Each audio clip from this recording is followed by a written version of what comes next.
Ասացիք, որ տանեմ իրանց մեղրի,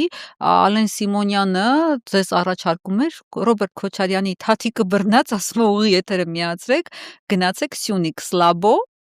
կարա գնանք։ Գիտեք ինչն է, այտենց ընդհանրապես մեծ խոսացողների դիմաց միշտ իրանք միշտ բախվում են իրականությամբ։ Այդ հայտարարությունից բառացիորեն 1-2 ժամ հետո Ալեն Սիմոնյանը դուրս է գալիս Դեմիրճյան փողոց եւ այդտեղ հայհոյանքները որ գնում են։ Ինքը եւս սկսում է հայհոյել։ Այսինքն այտենց մեծ խոսալները թվորն է որ գնում եք տարբեր տեղերը ձեզ թվում է ձեր ախրանաներով, մի եքաշքա խմբով գնում եք, հա,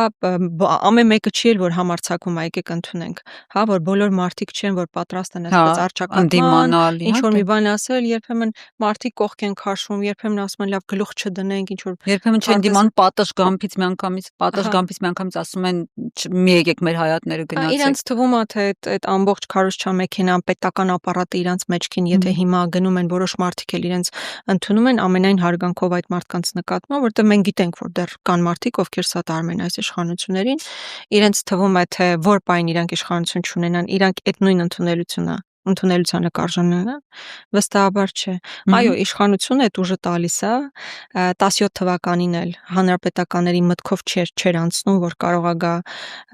18 թվականին ինչ որ մի փուլ, որ արդեն իշխանության չեն լինի, որ տարիների ասում եմ Մելիք Ադամյան 2-ով է անցնում, բոլոր ճանապարհները այդ բանի կյանքի բնական քաղաքական ցիկլն է, ՀՀՇ-ի մտքով չէր անցնում, որ ՀՀՇ-ն վերանալու է գնա, ՀԿ-ի մտքով չէր անցնում, որ այդքան ուժեղ իշխանություն լինելուց հետո իրանց դիրքերը ավելի թույլ կդառնան, որովհետեւ մեկի մտքով իշխանության լինելով դա չեն զգում։ Ու թվում էր թե մարդիկ ովքեր իսկապես ներքևից եկած են, համ